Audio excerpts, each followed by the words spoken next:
বিসমিল্লাহির রহমানির রহিম। আজকে আমরা দেখব যে বৃত্তের বৃত্তস্থ কোণ কেন্দ্রস্থ কোণের অর্ধেক অথবা কেন্দ্রস্থ কোণ বৃত্তস্থ কোণের দ্বিগুণ। তা আমরা এটা কিভাবে প্রমাণ করব? তার আগে আমরা দেখি বৃত্তস্থ কোণ কাকে বলে এবং কেন্দ্রস্থ কোণ কাকে বলে। যদি বৃত্তের দুইটি জ্যা পরস্পরকে যখন ছেদ করবে এবং এই ছেদ বিন্দুটি যদি বৃত্তের উপরে হয় তাহলে এই কোণকে বলা হবে বৃত্তস্থ কোণ। আর কোনো কোণের শীর্ষ যদি বৃত্তের কেন্দ্রে থাকে তাহলে সেটাকে বলা হবে কেন্দ্রস্থ কোণ। আর পরিধির অংশ বা বৃত্তের অংশকে চাপ বলা হয়। আমরা এখানে দেখতে পাচ্ছি কেন্দ্রস্থ কোণ যে চাপের উপর দণ্ডায়মান, বৃত্তস্থ কোণ ঠিক সেই একই চাপের উপর দণ্ডায়মান। তাহলে আমরা এটাই বলতে পারি একই চাপের উপর দণ্ডায়মান বৃত্তস্থ কোণ কেন্দ্রস্থ কোণের অর্ধেক হবে অথবা কেন্দ্রস্থ কোণ বৃত্তস্থ কোণের দ্বিগুণ হবে। তা আমরা এই যে কেন্দ্রস্থ কোণ বৃত্তস্থ কোণের দ্বিগুণ হবে, অর্থাৎ এটা যদি হয় 40 ডিগ্রি তাহলে এটা হবে 80 ডিগ্রি। এটা যদি হয় 100 ডিগ্রি, এটা যদি হয় 50 ডিগ্রি তাহলে এটা হবে 100 ডিগ্রি। ঠিক আছে? তাহলে আমরা ঠিক এইটাই প্রমাণ করে দেখাবো যে কিভাবে এটা সম্ভব। তা আমরা এটা প্রমাণের জন্য কেন্দ্রগামী কেন্দ্র দিকে গমন করে এমন একটা রেখার প্রয়োজন হবে। অর্থাৎ আমরা শীর্ষ থেকে বৃত্তস্থ কোণ থেকে বৃত্তের কেন্দ্রগামী একটা রেখা অঙ্কন করে নেব। ফলে আমাদের দুইটা ত্রিভুজ তৈরি হবে, একটা AOB আর একটা AOC। এই দুইটা ত্রিভুজে আমরা বলতে পারি এই বাহু আর এই বাহু সমান একই বৃত্তের ব্যাসার্ধতায়।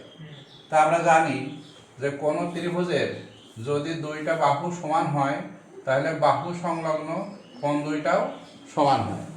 তাহলে এই ত্রিভুজের যেহেতু এই বাহু আর এই বাহু সমান, তাই এই কোণ আর এই কোণ কি হবে? সমান হবে। তাহলে এই কোণ যদি x হয় তাহলে এই কোণও x হবে।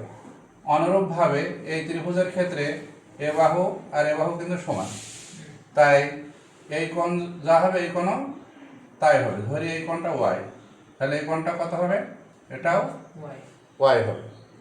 এবার আরেকটা সূত্র আমরা জানি বা ফর্মুলা জানি যে ত্রিভুজের কোনো বাহুকে যদি বর্ধিত করি তাহলে যে বহিস্থ কোণ উৎপন্ন হয় তা অন্তস্থ বিপরীত এই কোণ আর এই কোণ বিপরীত কোণ দ্বয়ের সমষ্টির সমান হয়।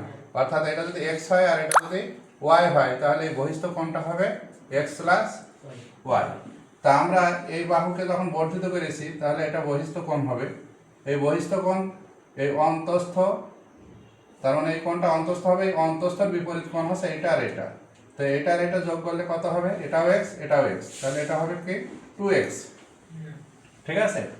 আবার এ পাশে যদি আসি তাহলে এইটা আর এটা যোগ করলে কিন্তু এটা হবে। তো এটা y এটা y, তাহলে এটা আর এটা যোগ করলে আমরা এটা পাই কি 2y।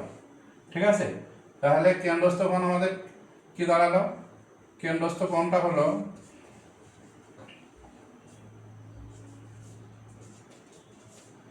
কেন্দ্রস্থ কোণ সমান 2x প্লাস কি 2y। আমরা যদি এখানে 2 কমন নেই তাহলে এখানে থাকবে কি x প্লাস y, যেখানে x প্লাস y কিন্তু বৃত্তস্থ কোণ। তাই আমরা লিখতে পারি 2 গুণ কি বৃত্তস্থ। ঠিক আছে? তাহলে আমরা কি দেখতে পেলাম যে কেন্দ্রস্থ কোণ সমান 2 গুণ কি বৃত্তস্থ কোণ। অর্থাৎ একই চাপের উপরে দণ্ডায়মান কেন্দ্রস্থ কোণ বৃত্তস্থ কোণের দ্বিগুণ।